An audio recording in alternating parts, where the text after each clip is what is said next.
Jelasan tadi kita dengarkan sepintas kan IKN, Ya, kekhawatiran tidak dilibatkannya masyarakat sehingga menimbulkan konflik, juga ada persoalan hukum. Persisnya gimana, Pak? ya. Jadi begini, bukan hanya Pak Kuncoro ya yang bicara begitu, bahwa IKN itu sedang menyimpan bom waktu.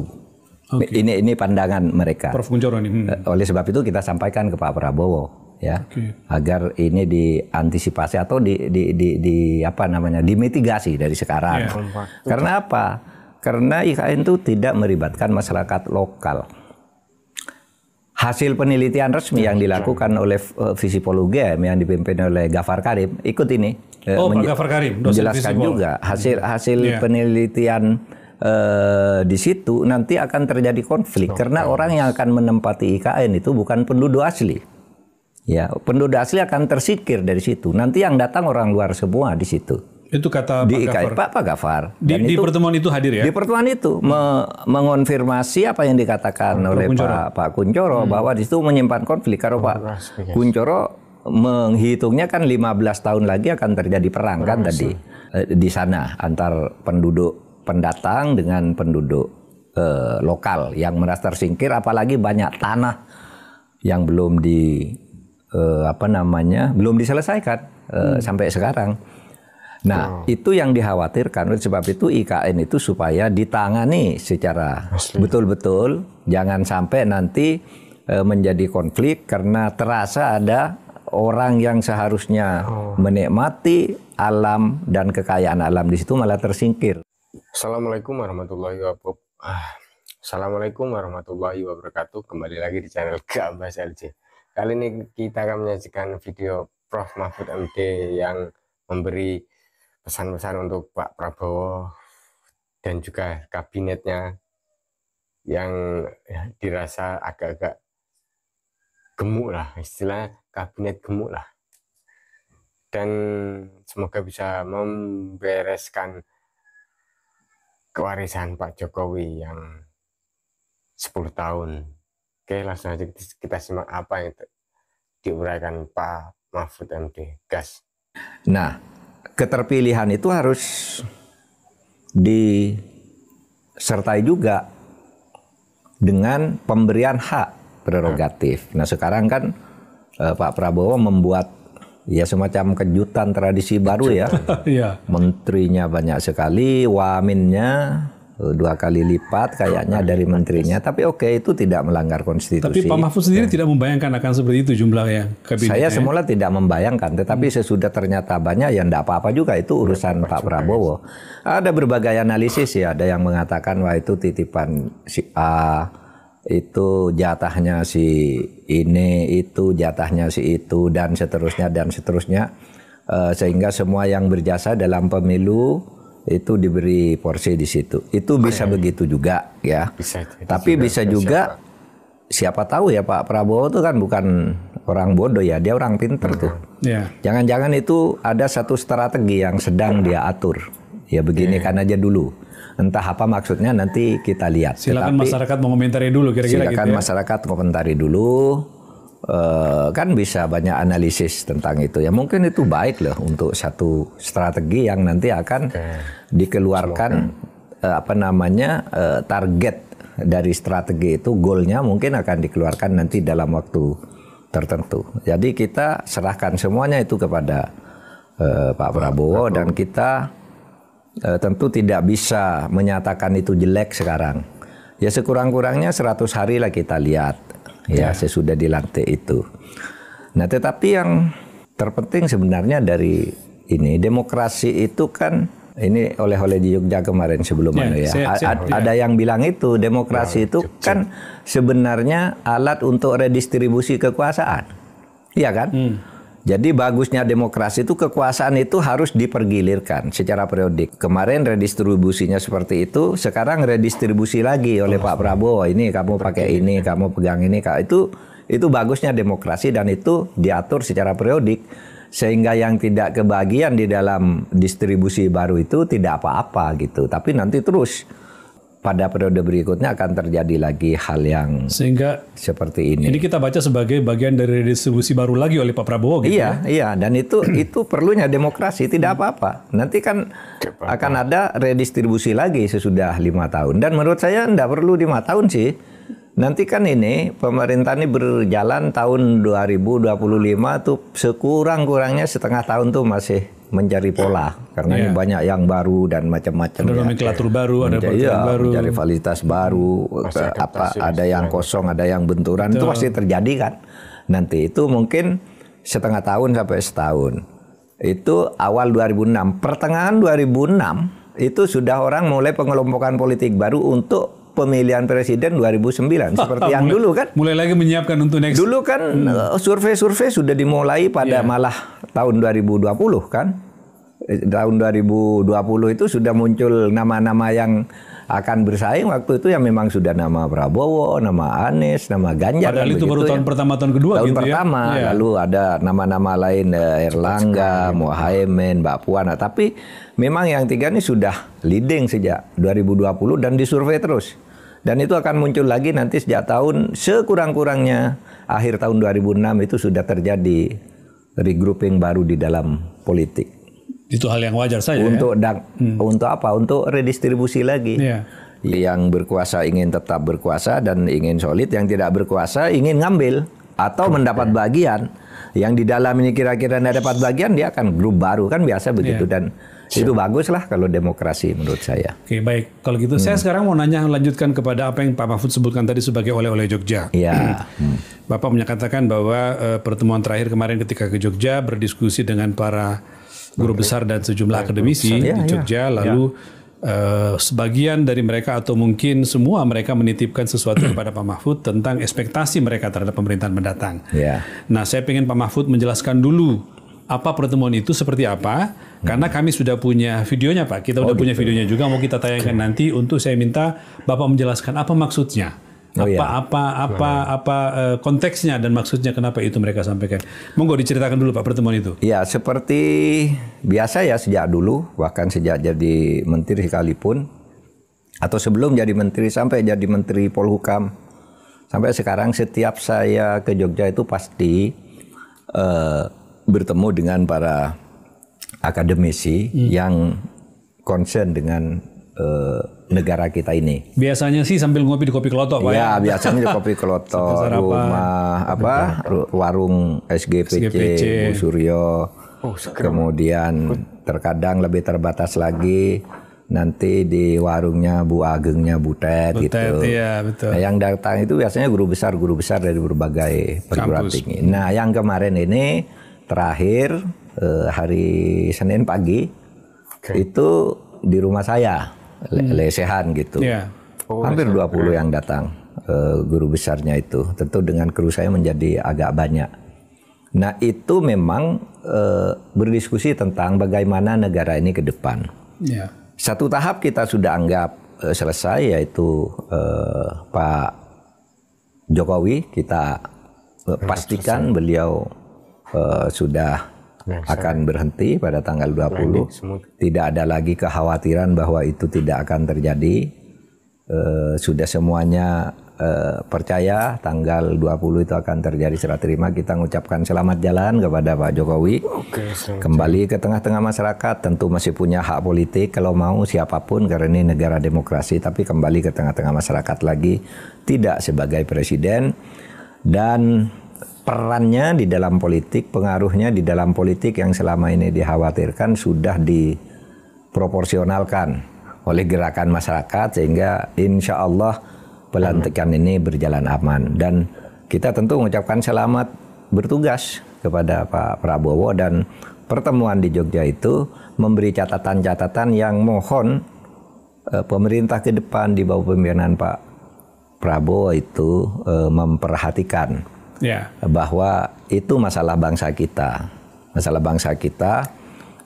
agar betul-betul menjadi kuat, tidak selalu kisruh, tidak terjadi rongrongan terhadap ideologi dan konstitusi kita, baik itu oleh politisi-politisi yang duduk di partai politik dan pemerintahan maupun oleh orang luar yang radikal ingin merongrong ideologi dan konstitusi kita.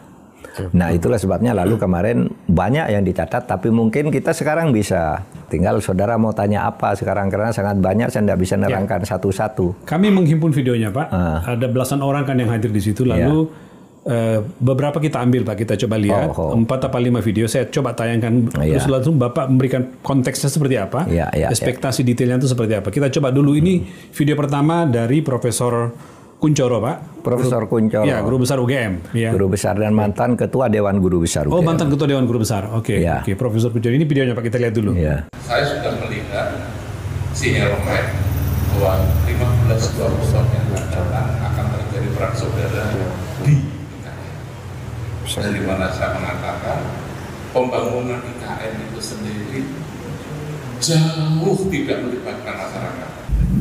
Yang menarik adalah bahwa pendidikan di IKN itu justru yang menangani, yang memandoi IPB. Dari Mullah Warman sendiri sangat minimal mereka terlibat. Sebetulnya pada saat prakonstruksi ini disiapkan tenaga kerja untuk tahap berikutnya. Termasuk di antara sekarang ini kita sudah masuk operasi karena IKN sudah mau berfungsikan. Tetapi persoalannya adalah tenaganya diambil dari mana? Karena masyarakatnya tidak dilibatkan dalam pendidikan itu. Seharusnya pada saat prakonstruksi, di sini nanti butuh tenaga seperti ini. Masyarakat yang ada di IKN di sekolah di mana sehingga ketika mereka ada ini mereka sudah siap dan orangnya mereka. Itu yang penting. Tapi sekarang tidak. Tahu operasi itu adalah terjadi migrasi besar-besaran ya melalui berbagai level pindah ke IKN. Akibatnya masyarakat lokal akan semakin terbesar. Belum lagi isu yang menyangkut masalah pembebasan tanah yang tidak selesai di IKN itu. Ini menunjukkan bahwa ada perlawanan termasuk adat. Kemudian yang pembenaran dalam sektor hukum. Yang buat saya paling ngeri sektor hukum itu adalah hukum yang betul ketika menjadi panglima.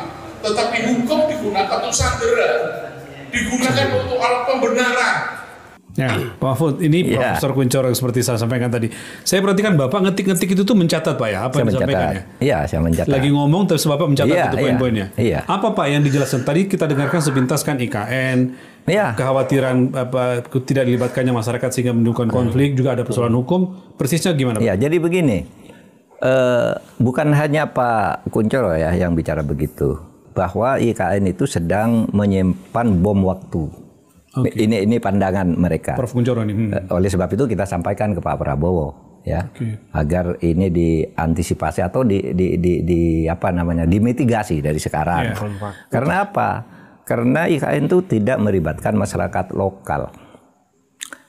Hasil penelitian resmi yang dilakukan oleh Visipol UGM yang dipimpin oleh Gafar Karim, ikut ini. Pak Gafar Karim, menjelaskan juga hasil penelitian di situ nanti akan terjadi konflik karena orang yang akan menempati IKN itu bukan penduduk asli.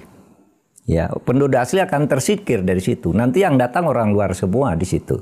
Itu kata di Pak Gafar. Pak Gafar. Di pertemuan itu hadir ya? Di pertemuan itu mengonfirmasi apa yang dikatakan oleh Pak Kuncoro bahwa di situ menyimpan konflik. Kalau Pak Kuncoro menghitungnya kan 15 tahun lagi akan terjadi perang kan tadi di sana antar penduduk pendatang dengan penduduk lokal yang merasa tersingkir, apalagi banyak tanah yang belum belum diselesaikan sampai sekarang.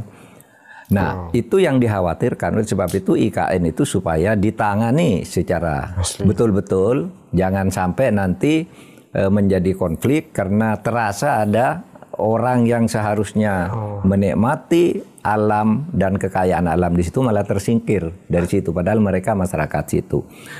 Itu kemudian juga yang dikatakan tadi oleh Pak Kuncoro itu harus diperbaiki penegakan hukum di Indonesia ini, karena orang itu merasakan sekarang kalau diminta buktinya ya tentu harus ada yang berani kan membawa ke sebuah forum untuk menilai. Tapi ini kan karena yang membawa ke forum secara terbuka bahwa itu ada, atau ketika gejalanya ada lalu disembunyikan, dilupakan begitu saja gitu, seperti ada kasus ini meletup tiba-tiba hilang dan macam-macam. Sehingga kesannya tadi kan hukum itu menurut Profesor Kunchoro tadi ya dijadikan alat untuk mencari pembenaran atas apa yang diinginkan oleh pemerintah. Kalau pemerintah ingin ini, hukumnya tidak ada, hukumnya yang dibuat atau hukumnya yang diubah. Kalau ada orang tidak mendukung, orang yang tidak mendukung itu disandra dengan kasus. Nah itu sangat buruk sekali bagi penegakan hukum ke masa depan untuk menyelamatkan Indonesia. Karena kalau itu dibiarkan nanti akan terjadi hukum rimba. Di setiap pemerintahan akan muncul cara-cara seperti itu. Pemegang kekuasaan dari pusat sampai ke daerah sampai institusi masing-masing akan terus melakukan penukangan terhadap hukum. Nah kalau itu terjadi, ya tinggal nunggu hancur, apalagi kan? Sebuah negara itu kan gini, aset ketahanan sebuah negara 44%, 44% itu hukum. 33% itu sumber daya alam. Nah, sisanya itu segmented. Ya, institusi ini, institusi itu. Terbesar itu hukum ya? Terbesar hukum. Oleh sebab itu kalau yang dikatakan oleh Pak Kunchoro tadi tidak diperhatikan, ya mungkin terasa menakut-nakuti, ini akan terjadi perang saudara atau apa. Tapi monggo Pak Prabowo sebagai presiden ini perhatikan betul. Ini concern dari para guru besar Pak ya? Concern kepada negara, kepada mumpung ada pergantian sekarang, itu menjadi catatan penting. Bahkan Pak Profesor Fahmi itu, Fahmi Radi, guru besar ekonomi. Fahmi Radi, yang dulu sangat ekonomi UGM dulu sangat mendukung kebijakan Pak Jokowi tentang Freeport, sampai menulis buku dia bahwa ini adalah satu kemajuan yang dulu tidak pernah dilakukan oleh pemerintah. Dia sekarang kemarin tuh mengatakan, ada tuh di rekamannya, mengatakan Pak sekarang ini katanya sumber daya alam kita itu sudah dirampok habis-habisan. Tambang-tambang itu sudah dirampok habis-habisan. Dan backingnya mulai dari aparat di tingkat bawah sampai ke langit ke-7. Dia bilang langit ke-7. Istilahnya langit ke-7. Langit ke-7 yang membacking para penjahat-penjahat alam itu. Mungkin itu selain backing ada juga pembiaran terhadap perusakan alam yang kemudian dijadikan alat untuk menekan masyarakat. Itu hasil studi yang dilakukan oleh Pak Fahmi Radi ya? Fahmi Radi sehingga menghasilkan itu. Pak, ini negara ini akan hancur nih katanya. Sumber daya alam kita tuh semua sektor sudah dikuasai dan itu ada backingnya dari tingkat desa ya sampai ke tingkat langit ke-7. Kalau bahkan disebut ya ada yang nyebut iya itu kata Pak Dahlan Iskan, backing para mafia itu Tuhan katanya. lebih langit ke-7 gitu. Harapannya Pak Fahmi mungkin berharap ini yang menyelesaikan tinggal presiden lah ini. Hanya presiden. Ia bilang katakan nggak bisa ini kalau bukan presiden. Dan kalau presiden mau bisa gitu. Tapi kalau bukan presiden ini tidak bisa. Jadi penting menjadi catatan presiden baru Pak ini. Iya. Semua mengatakan ini hanya presiden yang bisa memperbaiki perusakan alam, perampokan kekayaan alam, permainan hukum dan sebagainya ada di presiden. Gitu. Oleh sebab itu ya kita titipkan ke Pak Prabowo sebagai pemerintah baru, gitu ya, agar negara ini jalannya enak lah ya menuju ke mana nanti ke Indonesia emas. Ya. Pak Mahfud, di forum itu juga saya menyaksikan ada beberapa pernyataan berkait dengan pemberantasan korupsi. Disampaikan karena kan Pak Prabowo sangat concern dari kampanye-kampanyenya, dari janji-janji sambutannya mengatakan akan memerangi korupsi. Itu antara lain dinyatakan oleh Zainal Arifin Mohtar, Fakultas Hukum UGM Uceng. Kita lihat videonya Pak, ini ada videonya. Indeks persepsi korupsi Indonesia itu jatuh hanya ketika KPK itu hancur. Begitu KPK dibentuk 2002, IPK kita dari 1,7 itu lompat menjadi 2 lebih. Berjalan KPK itu berjalan lumayan sampai 10 tahun. Indeks persepsi korupsi kita itu naik 1 poin lebih. Indeks kenaikan tertinggi sedunia kita yang pegang rekor itu. Ketika KPK diganggu di zaman akhir SBY 2012-2013, kita turun 1 poin.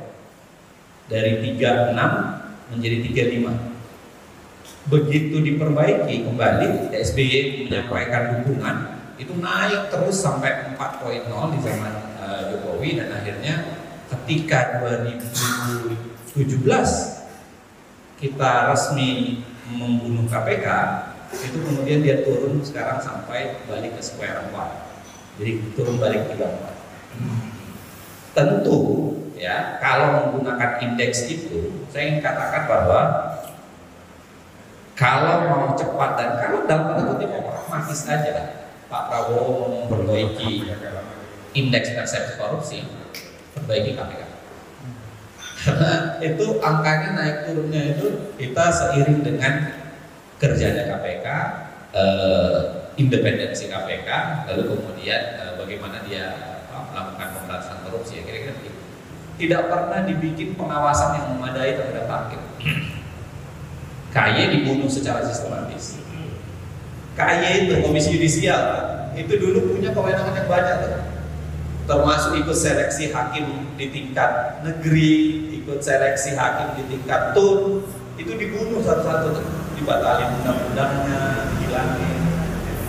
Nih, dari Mas Uceng ini ada beberapa poin penting lagi buat Pak Prabowo, Pak ya. Jadi kalau memang komitmen pemberantasan korupsi, rumus yang paling gampang sebenarnya perbaiki KPK, kuatkan KPK, karena peran KPK sangat penting atas naik tidaknya, turun tidaknya indeks persepsi korupsi.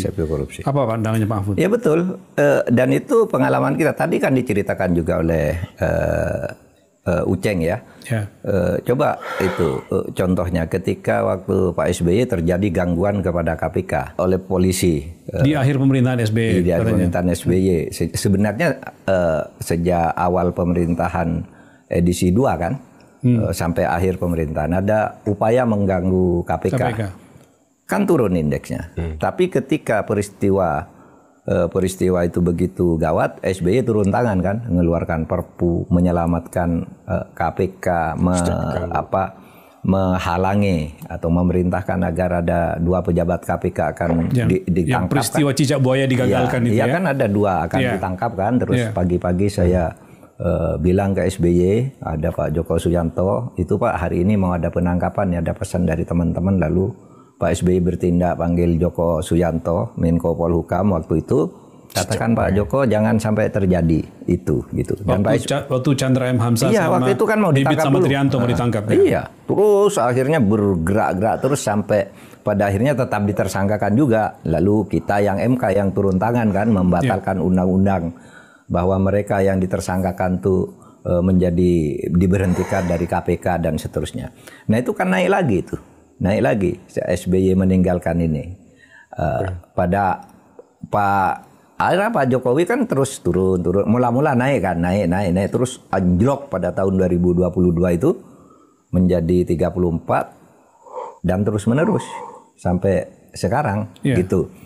Nah oleh sebab itu Pak Prabowo pesan dari kawan-kawan di Jogja yang concern terhadap penegakan hukum, kalau Bapak sungguh-sungguh sama pandangannya dengan kami bahwa hukum ini harus tegak seperti yang Bapak selalu katakan, korupsi harus dihapus.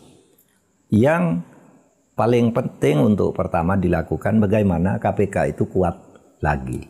Dan sekarang bola ada di tangan Pak Prabowo, meskipun sudah masuk ke DPR, tapi itu bisa sebelum pada akhirnya DPR menyelesaikan itu. Maksudnya calon komisioner KPK? Ya gini, calon komisioner KPK itu memang udah diserahkan berdasar hasil pansel.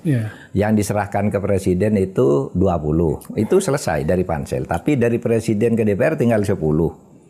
Mungkin Pak Prabowo bisa melihat lagi dari 10 itu yang sudah disampaikan presiden. Karena sebenarnya presiden punya 20. Sekarang yang 10 itu kalau mau dipilih lagi dari tetap yang sudah hasil pansel itu, saya kira Pak Prabowo bisa melakukan itu karena ini kan masih dilantiknya KPK ini Desember kan? Tanggal 20 Pak. 20 Desember bekerja. Nah itu aja pesannya, sehingga pemberantasan korupsi, penegakan hukum itu ya 44% dari keseluruhan aset negara, 44% beban tugas pemerintah itu kan ada di penegakan hukum menurut World Bank, ya kan? Sisanya itu gampang, kalau hukumnya sudah bagus, yang lain tuh gampang diatur dan Pak Prabowo akan terbantu oleh itu. Itu keyakinan teman-teman di Jogja.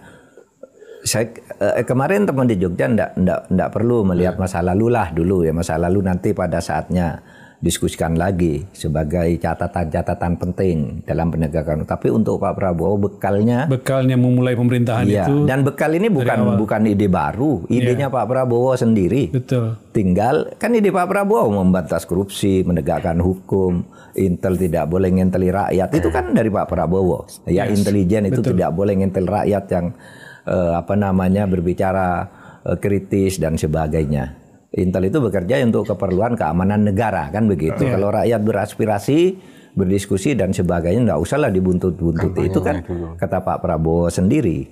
Dan Pak Prabowo sudah mengatakan kalau saya nyeleweng dari pemerintahan, tinggalkan saya. Nah ini teman-teman para guru besar di Jogja juga dengan penuh hormat menyampaikan Pak Prabowo, ini masukan dari kami dan kampus akan terus memberikan pandangan-pandangan yang objektif, kalau perlu kritis gitu ya, selama perjalanan ke depan untuk memperbaiki negara ini. Nah, pandangan objektif dan kritis itu antara lain juga disampaikan oleh Dr. Ari Sujito, Pak. Ari Jito di situ. Pak Mahfud bisa memberikan apa yang menjadi penekanan oleh Ari Jito? Ya gini, Ari Jito ini wakil rektor. Alhamdulillahirrahmanirrahim guys, itu tadi yang disampaikan oleh Prof. Mahfud MD tentang kabinet Pak Prabowo yang lumayan atau gemuk lah istilahnya. Langsung saja, kabinet gemuk yang menteri-menterinya atau yang lainnya itu sampai dua kali lipat lah. Oke lah, Prof. Mahfud juga memaklumi itu, karena itu mungkin strategi atau ya rencana Pak Prabowo sendiri untuk menjalankan kinerjanya sebagai presiden nanti. Ya kita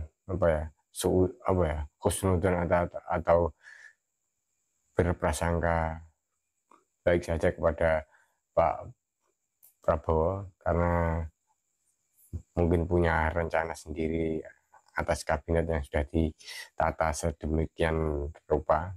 Dan juga ini ada pesan-pesan dari guru-guru universitas UGM atau mana ya, pokoknya di Jogja lah guys, tentang warisan Pak Jokowi, yaitu IKN itu harus diselesaikan secara tuntas dari segi dari segi tentang semuanya kayaknya guys.